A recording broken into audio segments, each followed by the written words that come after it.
নারীদের নিরাপত্তা নিশ্চিত করার জন্য প্রত্যেকটা এলাকাতে যে একটা কমিটি গঠন করা, যারা নিরাপত্তা বাহিনীদের সাথে কানেক্টেড থাকবে এবং একটা হটলাইন সার্ভিসের মাধ্যমে ইমিডিয়েট একটা অ্যাকশন নিয়ে যাওয়া যায় সেখানে। এবং এই নিরাপত্তা নিশ্চিত করাটা আসলে সাংবাদিক সচেতনতা বৃদ্ধি করার জন্য একটা কাউন্সিল করা হবে।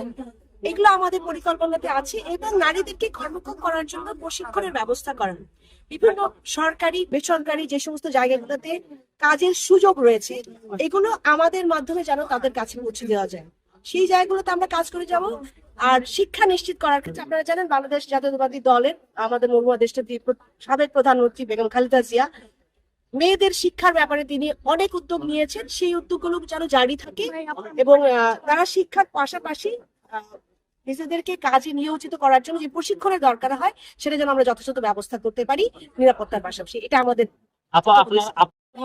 ভালো কাজ করতে পারে, মানুষের জন্য কাজ করতে পারে, মানুষের নিরাপত্তার জন্য কাজ করতে পারে, সেই দিকে দেখবেন তখন দেখা যাবে। প্রতিবন্ধকতা থাকবে কেন? প্রতিবন্ধকতা আমি কিছুক্ষণ আগে বললাম যে এখন যেটা নারীদের মেয়েদের রাজনীতিতে এসে কাজ করার ক্ষেত্রে আপনারা দেখেছেন বিগত সময়টাতেও বাংলাদেশের রিসেন্টলি যে কালচারটা 24-এর পরবর্তীতে এসছে, যে অপপ্রচার সামাজিক যোগাযোগ মাধ্যমে যে সোশ্যাল মিডিয়া অ্যাসাল্টের কাজটা হয়, যেই অপপ্রচার গুলো হয়, সত্য সংবাদটা আসলে নাগরিকের কাছে পৌঁছে দিয়ে ওখানে মানুষ যেটা নাগরিক যারা তারা হচ্ছে কনফিউজড হয়।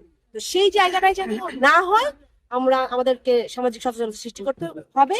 এবং এটা আমরা বলবো আমাদের এই যে নারীদের আন্দোলন, মায়েদের, স্ত্রীদের, বোনদের যে আন্দোলন, সন্তানদের যে আন্দোলন, তাদেরই একটা বড় মনে হয় কিছুটা ফল আমরা সেখানে পেয়েছি। অনেক ভাইদেরকে এখনো ফেরত পাইনি, সেই ঘাটা, সেই যন্ত্রণা কিন্তু আমাদের মধ্যে রয়ে গেছে। আমরা কিন্তু ওই জায়গা থেকে এখনো বের হয়ে আসতে পারিনি, এবং এই ঘুমটা কিন্তু একবারে শেষ হয়ে যায় না। এটা চলমান থাকে, আমি আমার ভাইয়ের সন্তানেরা সবাই এটা বয়ে বেড়াচ্ছে। তো ন্যায় বিচার প্রতিষ্ঠা না হওয়া পর্যন্ত আসলে আমাদের আওয়াজ এরকম সরবই থাকবে। এবং আমরা যারা ব্যক্তি পরিবার, এটা শুধু যে ঢাকায় তা না, সারা বাংলাদেশে কিন্তু হাজারো পরিবার, এবং পাশাপাশি যারা নির্যাতিত হয়েছে, পাশাপাশি যারা গ্রুপের পাশাপাশি বিচার বিপদ হত্যার শিকার হয়েছে, সেই জায়গাটাতে আমরা সরব থাকবো যতক্ষণ না ন্যায় বিচার নিশ্চিত হচ্ছে। এবং এখনো কোনো গুম হচ্ছে না, আপনারা জানেন।